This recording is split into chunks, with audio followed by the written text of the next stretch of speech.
ठीक है, आज हम लोग जो है विज्ञान शिक्षक के लिए कंप्यूटर का व्यवहारिक अनुप्रयोग, ठीक है, इसके बारे में पढ़ेंगे। Practical application of computer for a science teacher. कौन बताएगा कि विज्ञान शिक्षक के लिए जो है कंप्यूटर का नॉलेज कितना जरूरी है? विज्ञान क्या, कोई भी शिक्षक के लिए, क्योंकि हम लोग यहाँ physical ma'am science. Science teacher के लिए तो मोस्ट इम्पोर्टेंट है, क्योंकि वो और नई नई जो इन्वेंशंस होंगे वो अगर कंप्यूटर यूज नहीं करेगा तो उसे कैसे जल्दी से जल्दी पता नहीं चलेगा, तो वो अवेयर नहीं होगा तो बच्चों को नहीं अवेयर करा पाएगा। हाँ मैम बिल्कुल सही। मैम हाँ बताओ जलज। मैम साइंस के थ्रू कई सारी पीपीटीज के थ्रू हम बच्चों को पढ़ा सकते हैं, जैसे कि विजुअल जो भी विजुअलाइजेशन होता है वो ज्यादा देर तक रिकॉग्नाइज रहता है उनको, तो इसलिए और हम्म। इम्पोर्टेंट है। हम्म। चेतना। Yes ma'am.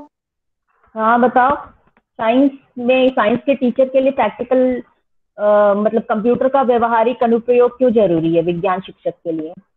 मैम क्योंकि जो चीज हम देख के सीखते हैं वो हमारे मतलब लॉन्ग टर्म मेमोरी में रहती है, ज्यादा अच्छे से सीख पाएंगे। क्योंकि साइंस में फिजिक्स, केमिस्ट्री, बायो, इन सारे में अगर हम स्लाइड्स का यूज करके पढ़ाएंगे तो वो नॉलेज हम्म। ज्यादा देर तक हमारा रहेगा, और हम बहुत अच्छे से उनको दिखा सकते हैं। जैसे हम गूगल करके उनको कोई भी नॉलेज दिखा सकते हैं, और बच्चे भी मतलब दोनों चीजें सीख सकेंगे इसके, मतलब इससे कंप्यूटर भी सीख सकेंगे और साथ में साइंस भी सीख सकेंगे। ठीक है, चलो ठीक है। तो हम लोग ये कह सकते हैं जो हमारा आधुनिक युग है ना, जो अभी प्रेजेंट हम लोग जिस जनरेशन में जी रहे हैं वो किसका युग है? Age of technology. बिल्कुल, साइंस एंड टेक्नोलॉजी है ना। साइंस एंड आप कहें, टेक्नोलॉजी। हाँ बिल्कुल, आधुनिक युग जो है वो विज्ञान और तकनीकी का युग है, जिससे आप जिसे हम लोग अब कंप्यूटर युग भी इसको कहते हैं। क्योंकि हम लोग जो है अब देख रहे हैं कि हमारे जितने भी काम है वो कंप्यूटर पे हो रहे हैं कि नहीं हो रहे हैं? Yes ma'am. Yes ma'am. हाँ, अभी हम लोग ऑनलाइन क्लासेस ले रहे हैं, वो भी क्या है, कंप्यूटर, लैपटॉप, ठीक है, इसके माध्यम से हो रहा है। तो हम लोग ये कह सकते हैं कि जितने भी विज्ञान शिक्षण पढ़ा रहे हैं शिक्षक, उनको कंप्यूटर का व्यवहारिक ज्ञान होना जरूरी है। और कंप्यूटर ज्ञान से जितने भी साइंस टीचर हैं वो अपने व्यवसायिक विकास कर सकते हैं, ठीक है, उनका वोकेशनल डेवलपमेंट ही कंप्यूटर के माध्यम से हो सकता है। और कंप्यूटर के माध्यम से वो अपने जितने भी स्टूडेंट्स हैं उनका एजुकेशनल और मेंटल डेवलपमेंट भी कर सकते हैं। तो इसलिए हम कह सकते हैं कि जो कंप्यूटर में दक्ष जो भी विज्ञान शिक्षक है, अगर उसके पास कंप्यूटर का व्यवहारिक नॉलेज है तभी वो जाकर विद्यार्थियों को कंप्यूटर से पढ़ा सकेगा। तो व्यवहारिक प्रयोग जो हम लोग कंप्यूटर की बात कर रहे हैं, तो वो किस किस क्षेत्र में या किस किस रूप में कर सकते हैं कंप्यूटर का यूज? मैम जैसे कोई टॉपिक पढ़ा रहे हैं तो हम्म। थ्योरेटिकल नॉलेज के साथ उसका प्रेजेंटेशन भी दिखा सकते हैं। हाँ जो जो ठीक। लाइट पढ़ा रहे हैं, लाइट कैसे आती है, प्रिज्म कैसे गिरेगी, कैसे रिफ्लेक्ट होती है, कौन कौन से कलर बनते हैं, इस टाइप से जिसे। हाँ बिल्कुल सही। तुम लोगों ने स्मार्ट क्लासेस का नाम सुना है? Yes ma'am. क्या होता है smart classes? Ma'am smart classes में ज़्यादातर आर्टिफिशियल इंटेलिजेंस के थ्रू पढ़ाई कराई जाती है। हाँ, और और स्मार्ट क्लासेस हम लोग ज्यादातर ऑनलाइन टीचिंग के लिए यूज करते हैं।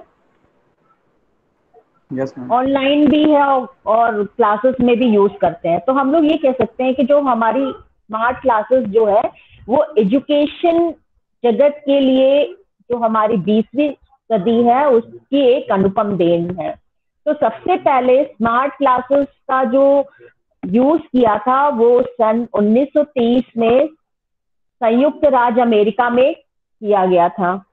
इसके बाद जो है विश्व के जो और भी देश हैं वो लोग भी स्मार्ट क्लासेस का यूज कर रहे हैं।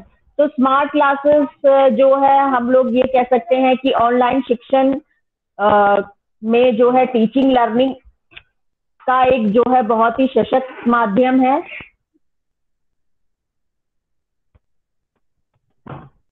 जिसमें जिनमें जो है आप कंप्यूटर देख सकते हैं, इंटरनेट देख सकते हैं, आपका फोन है, टेली कॉन्फ्रेंसिंग है। इसके माध्यम से जितने भी लर्नर्स है वो एजुकेशन प्राप्त कर सकते हैं। ठीक है, तो स्मार्ट जो कक्षाएं हैं उसमें जो है आप लोग जितने भी विषय हैं, जितने भी सब्जेक्ट्स हैं, उस शिक्षण की व्यवस्था ऑनलाइन इसमें रहती है। इसमें जो है अधिगमकर्ता जो भी होता है वो अपनी रुचि के अनुरूप अपने विषय का चयन करता है और उस पे जो है ज्ञान को अर्जित करता है। तो ये सब क्या है? ये सब जो है कंप्यूटर का व्यवहारिक ज्ञान रखने वाले विज्ञान शिक्षक अपने छात्रों को स्मार्ट कक्षाओं की व्यवस्था कर उनको वहां पे पढ़ा सकते हैं।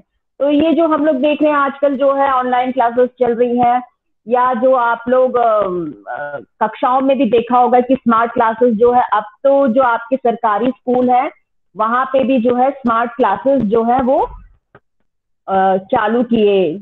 चालू है ना, वहां पे भी एक बना दिया। हम लोग जहाँ पे टीचिंग करने गए थे, आप लोगों ने देखा होगा, वहां पे भी स्मार्ट क्लास थी कि नहीं बनी थी एक?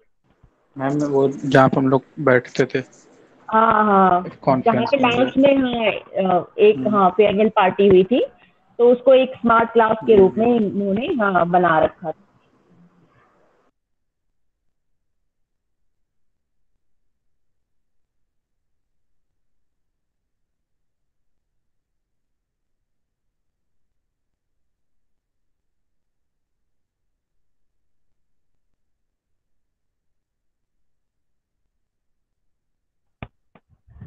इसके अलावा जो है तुम लोगों ने डिजिटल बोर्ड, इसका नाम सुना है?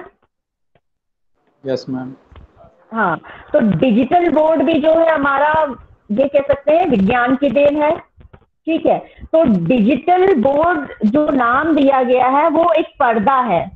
ठीक है, आपका जो है पर्दा है जिसमें प्रोजेक्टर के माध्यम से जो भी पढ़ाते हैं उसमें वो प्रोजेक्ट होता है। ठीक है, तो कंप्यूटर की सहायता से तैयार की गई आपकी जो पीपीटी होगी या ग्राफिक्स होगी या आपके जो कंटेंट्स होंगे, आपके फैक्ट्स होंगे, जो भी इंफॉर्मेशन होगी, जिसकी सहायता से आप लोग जो है वो पर्दे पे देखते हैं। तो इसमें क्या है, जो भी लर्नर है उसे देखकर उसको समझने का प्रयास करता है और अपने ज्ञान में वृद्धि करता है। तो इसे भी जो है कंप्यूटर का ज्ञाता जो आपका विज्ञान शिक्षक है अपने छात्रों के लिए इसका सकता है। इसलिए हम लोग ये कह सकते हैं कि इसका प्रयोग भी हम लोग साइंस टीचिंग में कर सकते हैं, डिजिटल बोर्ड का। ठीक है, इसके अलावा तुम लोगों ने ई लाइब्रेरी सुना है? Yes ma'am. क्या होती है ई लाइब्रेरी? मैम जो लाइब्रेरी में डिजिटल फॉर्म में होती है, सारा कंटेंट डिजिटल। हाँ, बिल्कुल, जो भी बुक्स आपके वहां पे लाइब्रेरी में अवेलेबल है वो ई कंटेंट है ना, इसके माध्यम से जो है हम लोग वहां पे देखते हैं।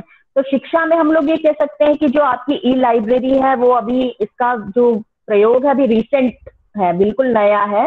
तो वर्तमान समय में आपके अधिकांश जो देश हैं उन्होंने जो है आपके पुस्तकालय को इंटरनेट से जोड़ दिया है, और जितने भी आपके बुक्स हैं उसका भी डिजिटलाइजेशन किया जा चुका है। तो अगर आपको कोई भी बुक सर्च करनी है तो आप इंटरनेट के माध्यम से जो है आप उस किताब को सर्च कर सकते हैं किसी भी देश में बैठकर। ठीक है, तो ये भी जो है हम लोग कह सकते हैं कि एक कंप्यूटर की ही मदद से हम लोग कर सकते हैं, और जो है हम लोग कंप्यूटर पर हम उस किताब को ऑनलाइन पढ़ भी सकते हैं, आप उसका प्रिंट आउट भी निकाल सकते हैं। ठीक है, तो इसके लिए भी हम लोग मैम जैसे रश्मि मैम ने भेजा हम लोगों को। हाँ, ठीक है, तो ये जो है अगर टीचर के पास अगर कंप्यूटर नॉलेज नहीं है तो फिर ये आप ई लाइब्रेरी का यूज नहीं कर सकते हैं। तो हम लोगों ने देखा practical application of computer for science teacher, पहला हम लोगों ने देखा स्मार्ट क्लासेस के लिए होता है, दूसरा हम लोगों ने देखा डिजिटल बोर्ड की सहायता से जो है वो शिक्षक पढ़ा सकता है, तीसरा हम लोगों ने देखा ई लाइब्रेरी। ठीक है, इसी प्रकार से एक और है, वो है ई लेबोरेटरी, यानी कि ई प्रयोगशाला। ठीक है, इसका भी प्रयोग संभव हम लोग कर सके हैं, क्योंकि वर्तमान समय में जितने भी आपकी यूनिवर्सिटीज हैं या आपके गवर्नमेंट कॉलेज है, उसमें जितने भी लेबोरेटरीज है उसको इंटरनेट से जोड़ दिया है। तो इसमें इसका फायदा ये है कि कोई भी शिक्षक, ठीक है, टीचर्स के अलावा कोई भी लर्नर, अधिगमकर्ता जो है, इन ये जो ई लेबोरेटरीज है उसके माध्यम से कोई भी जानकारी इंटरनेट के माध्यम से घर बैठे प्राप्त कर सकता है। ठीक है, तो इंटरनेट चलाने के लिए आपको कंप्यूटर का ज्ञान होना जरूरी है। ठीक है, तो ई लाइब्रेरी हो गया। इसके अलावा तुम लोगों ने सुना होगा वीडियो कॉन्फ्रेंसिंग, सुना है?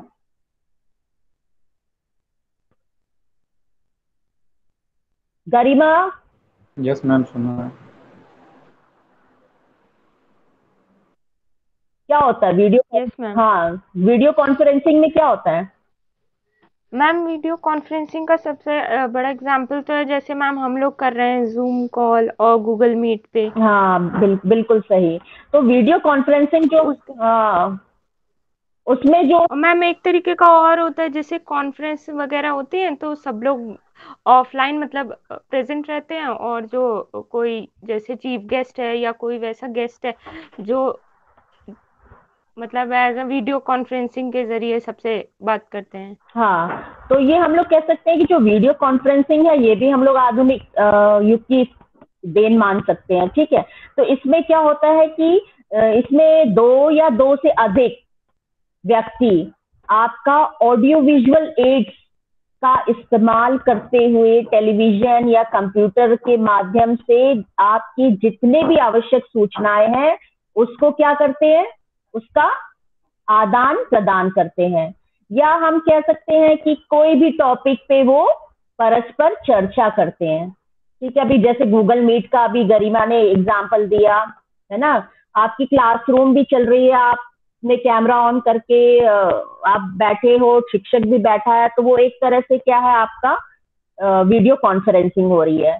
तो इसके जितने भी वेबसाइट होते हैं वो www से शुरू होते हैं, और आपके जो भी महाविद्यालय हैं या आपके गवर्नमेंट कॉलेज है या कोई भी कंपनी है या संगठन है, इसके द्वारा इसका इस्तेमाल किया जाता है। तो वीडियो कॉन्फ्रेंसिंग करने के लिए भी हम लोग ये देख रहे हैं कि कंप्यूटर का व्यवहारिक ज्ञान होना जरूरी है। ठीक है, इसके अलावा कंप्यूटर कॉन्फ्रेंसिंग, जैसे वीडियो कॉन्फ्रेंसिंग है वैसे ही हम लोग कंप्यूटर कॉन्फ्रेंसिंग में भी सेम है, बस इसमें टीवी के स्थान पे कंप्यूटर का प्रयोग किया जाता है।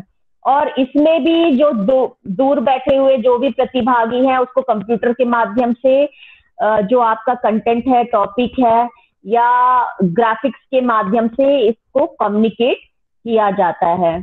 ठीक है, और जो आपस में ये एक दूसरे से जो है संप्रेषण करते हैं, आपस में एक दूसरे से वो जो भी सूचनाएं हैं उसका उनका आदान प्रदान करते हैं। तो इस प्रकार हम लोग ये कह सकते हैं जो कंप्यूटर कॉन्फ्रेंसिंग है उसमें आपका लाइव आपका कम्युनिकेशन होता है, वार्तालाप होता है, या आप लाइव उसमें सूचना संप्रेषण करते हैं, या वेबसाइट पे आप आदान प्रदान करते हैं, ईमेल आप यूज कर सकते हैं, और इंटरनेट से संबंधित जितने भी सूचनाएं हैं आप उसको उसका आदान प्रदान कर सकते हैं। तो ये कब संभव है, कंप्यूटर कॉन्फ्रेंसिंग कब संभव है शिक्षक के लिए?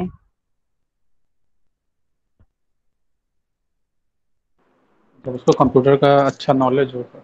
हाँ, तो जब विज्ञान शिक्षक को अगर कंप्यूटर का अगर अच्छा नॉलेज होगा तभी वो अपने छात्रों को विज्ञान से संबंधित जो भी आपके नूतन ज्ञान है उसको दे पाएगा। तो इस प्रकार से हम लोगों ने देखा कि जो विज्ञान शिक्षक के लिए कंप्यूटर का व्यवहारिक अनुप्रयोग होना जरूरी है। ठीक है, इसके कौन कौन से हम लोगों ने पॉइंट्स देख लिए? विज्ञान शिक्षक के लिए कंप्यूटर का व्यवहारिक अनुप्रयोग का सबसे पहले हम लोगों ने देखा कि जो कंप्यूटर का नॉलेज कहाँ पे जरूरी है? शिवांगी। मैम कंप्यूटर का नॉलेज मैम अपनी चीजों को बताने के लिए और साइंस को मतलब ऑनलाइन पढ़ाने के लिए, हाँ ठीक साइंस के है। बेसिस पे। इसके मैंने कुछ पॉइंट्स बताए हैं, कौन बताएगा? अंकिता। मैम स्मार्ट क्लास के लिए जरूरी है, वीडियो कॉन्फ्रेंसिंग के लिए जरूरी है, ऑनलाइन बिल्कुल। क्लासेस के लिए हाँ, पहला है मैंने बताया स्मार्ट क्लास के लिए। तो सबसे पहले स्मार्ट क्लास का प्रयोग किसने किया था, कौन से सन में? 1930 यूएसए। बिल्कुल सही।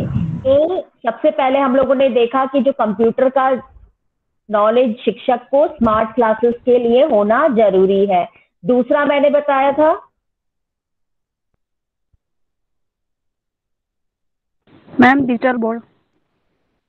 बिल्कुल सही, डिजिटल बोर्ड। ठीक है, डिजिटल बोर्ड तुम लोगों को समझ में आ गया होगा कि जो डिजिटल बोर्ड है, पर्दे को जो कहते हैं, तो इसमें जो प्रोजेक्टर के माध्यम से जो भी ग्राफिक्स होता है उसको वहां पे प्रोजेक्ट करते हैं ना। पीपीटी तुम लोगों ने देखा होगा, क्लास में हम लोग पावर पॉइंट प्रेजेंटेशन करते हैं, तो आपका जो व्हाइट कलर का जो पर्दा हो वो आपका डिजिटल बोर्ड कहलाता है।